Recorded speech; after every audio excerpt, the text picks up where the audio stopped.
Olá a todos, tudo bem? Nosso tema de hoje é dilatação térmica. Faremos uma série de vídeos com esse tema, ok? Vamos a uma situação hipotética e vocês terão que dar a solução para essa situação. Esse garotinho, Joãozinho, tirou um recipiente da geladeira feito de vidro e a tampa de metal. E ele tentou de várias maneiras conseguir tentar abrir esse recipiente. Usou a camisa, botou sobre a tampa e aí pulsou. Obviamente que ele não poderia quebrar o recipiente, né? E aí ele, de tanto se esforçar, percebeu que não conseguiria abrir o recipiente. Vocês, na situação de Joãozinho, o que fariam? Conseguiram ter alguma ideia? Não? Então vamos para a solução do problema. Ele, também por não perceber que não ia conseguir abrir, pediu ajuda à mãe dele. E aí vamos ver o que a mãe fez para tentar solucionar esse problema. Dona Maria colocou o recipiente em contato com água quente.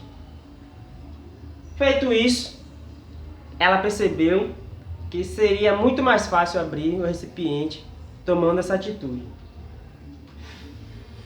Após ela ter colocado sobre a água quente, retirou e aí com pano, porque a tampa estaria quente, ela conseguiu abrir a tampa facilmente.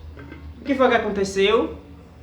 Como veremos nas próximas aulas, os metais têm a característica de se dilatarem mais facilmente que o vidro. Então, quando ela estava na geladeira, a tampa se comprimiu e estava pressionando a boca do vidro. Logo, estava difícil, estava muito encaixada a tampa.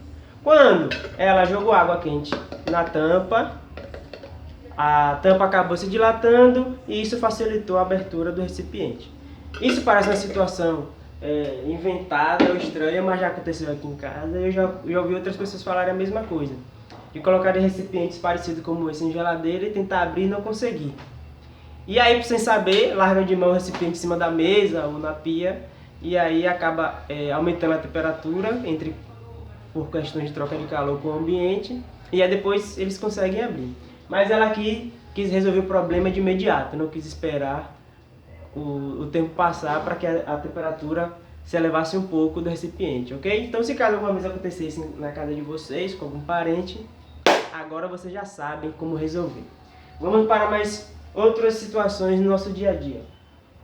Então, existem equipamentos de proteções em residências e indústrias, questões ligadas à rede elétrica, para facilitar a vivência e proteção, principalmente, né?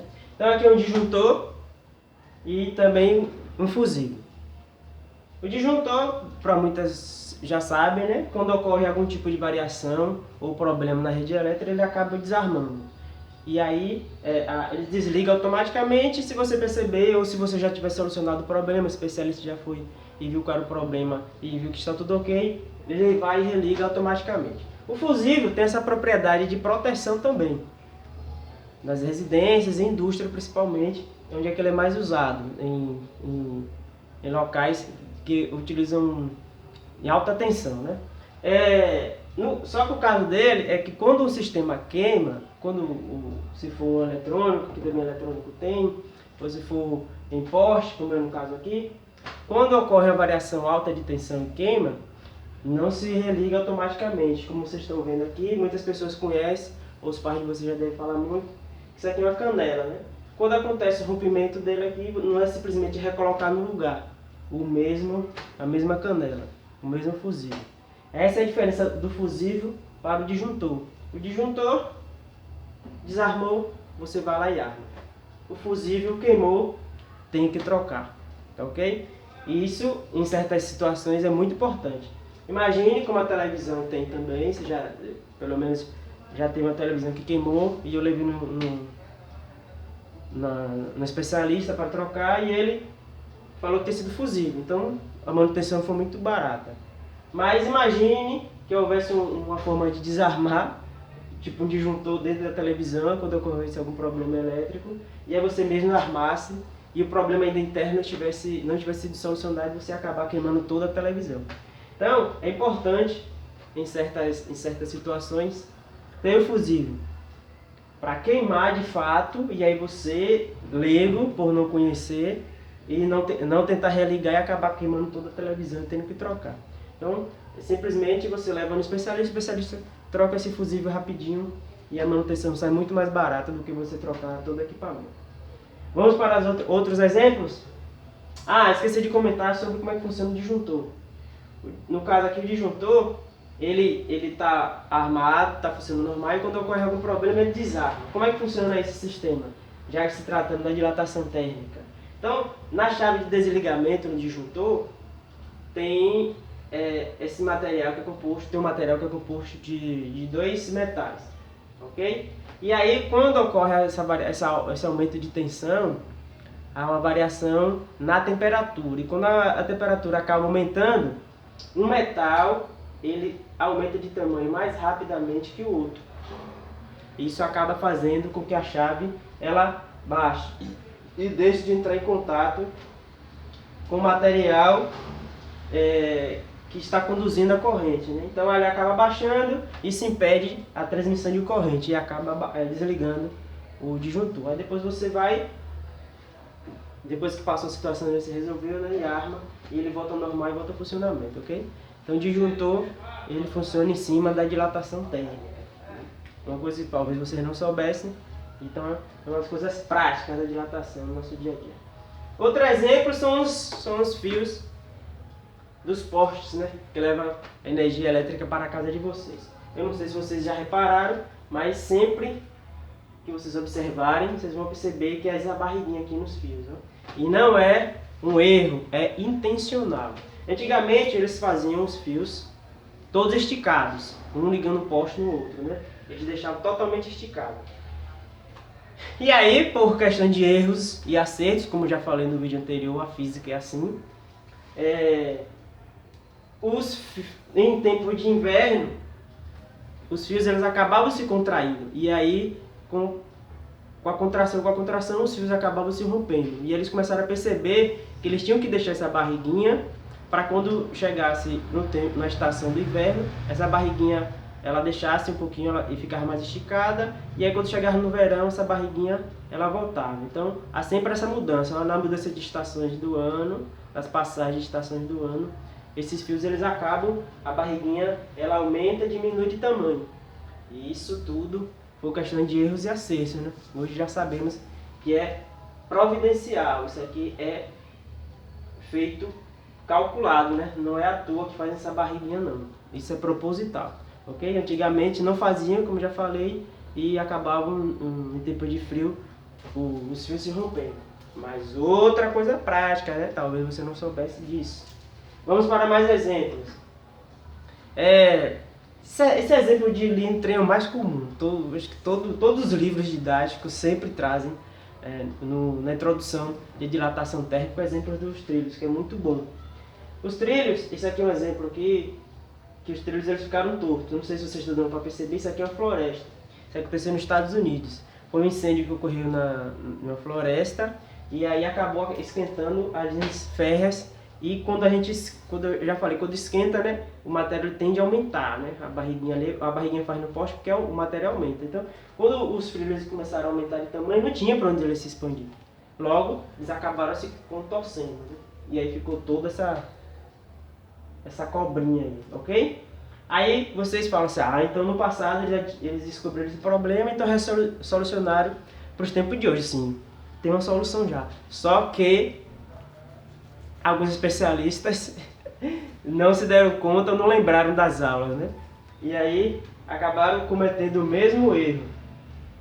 E aí não colocaram a solução, que eu vou mostrar agora qual que é a solução, e acabou ocasionando o mesmo problema que ocorreu lá na floresta. Só que aqui a diferença é que foi por conta do sol, né? Com o superaquecimento do sol, os trilhos também acabaram deixando de ficar alinhados. Então qual a solução para isso? Então os engenheiros perceberam que a cada certa distância a cada certo comprimento de linha férrea construída, eles teriam que deixar um espaçozinho, ó, justamente para quando ocorrer a dilatação, uma figura aqui ilustrativa, aqui é mais ou menos no período de inverno, e aí vem tal, e quando chega em estações mais quentes como o verão, quando as barras do trilho aumentam de tamanho, elas vão se aproximar, e isso no farão que faça aquela barriguinha ocasionada tanto por questões do sol ou se ocorrer algum tipo de queimadas próximas dele, né? Ok? Mais outro exemplo. Vamos para mais um? Quem nunca viu uma rachadura em paredes? Claro que rachaduras não simbolizam problemas apenas de dilatação térmica, existem outros problemas. Mas estou aqui levantando a questão quando for dilatação térmica. Então qual a solução quando as paredes estiverem rachando por questão de dilatação térmica? Derruba e faz outra. É mais ou menos isso. Porque para não ter esse problema, já teria que ter feito na construção. Quando você está construindo a casa, tem que colocar umas placas de isopor entre as paredes, é uma das soluções, né? Um material semelhante a isopor ou até mesmo isopor. Ok? Ou outra solução também é colocar essas buchinhas por dentro, se o material que for fazer a parede for diferente, né? Porque nem todas as casas são feitas por esses tipos de bloco, também são feitas por esses aqui. É uma das soluções, né? Ok? Quem nunca viu um piso estourando nas casas, eu já morei na casa que aconteceu isso, né? Ó, outro exemplo aqui de pisos estourando. Eles acabam levantando e as pessoas acabam pisando nos pisos e aí vão estourando. Logo, qual a solução? Trocar todo o piso também, toda a cerâmica da casa. Como é que eu poderia ter me prevenido disso não acontecer? Observe que entre os pisos tem uns espaçamentos, né? E aí esses espaçamentos, entre um piso e outro, é preenchido por um material chamado de rejunte. Esse rejunte, ele é, vamos dizer assim, a causa crucial desses problemas. Claro que tem outros fatores, mas o principal é o rejunte. Então quando for comprar o rejunte, tem que comprar um rejunte de boa qualidade, que foi feito, fabricado especificamente por químicos especialistas, que já sabem o material a ser utilizado na composição desse rejunte, para que quando ocorra a dilatação, favoreça ao piso a ficar se comprimindo e ocorrer a dilatação, né? Diminuir e aumentar o tamanho do piso. Então o rejunte, ele ajuda muito isso aí, ele é o principal fator na hora de colocar. Claro que tem outros fatores também, né? Então é aquela velha frase, né? O barato sai caro. Você compra um rejunte baratinho e aí acontece esses problemas aqui, e esse rejunte baratinho vai custar o piso todo da sua casa, né? Você não vai querer trocar só um pedacinho do piso, às vezes você nem acha mais aquele mesmo material, então você tem que trocar o piso de toda a casa. Isso aqui é a solução para residências. Só que em shoppings, em salão de festas, eles utilizam outro tipo de material, que parece um alumínio com a borrachinha no meio, para ficar mais elegante, para ajudar na dilatação, ok? Além do rejunte, claro, né? Além do rejunte. Imagine um mármore desse quebrando e você tendo que trocar, né? O custo. Então o cara já se provou, o dono do estabelecimento, ele já compra um bom rejunte e já contrata um bom engenheiro, que ele já dá essa solução também. Se precaver, né? Ok? Vamos para mais exemplos. Isso aqui foi uma avenida muito movimentada, deu muitos transtornos. E aí isso aqui possa ser que tenha sido ocasionado por dilatação, em conjunto com outras situações, né? Infiltração, problema no solo, enfim. Quando acontece um problema desse, não é só um tipo de fator, mas é que eu estou levando um questionamento da dilatação, que contribui também. É semelhante a pontes, né? As pontes, se elas não tiverem uns espaçamentos entre um bloco e outro, vai ocasionar esse mesmo problema.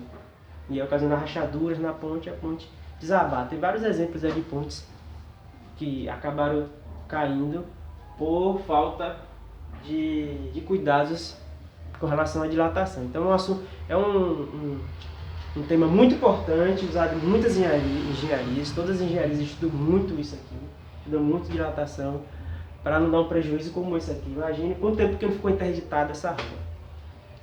Ok? E aí estaremos debatendo mais sobre isso, trazendo outras situações do nosso cotidiano, só que apenas para levantar alguns pontos e questionamentos em vocês, para entender que os assuntos e conteúdos da física são bastante importantes usados no nosso dia a dia, né? Apesar de às vezes nós não percebermos, ok? Beleza, beleza? Eu estou indo. Fui!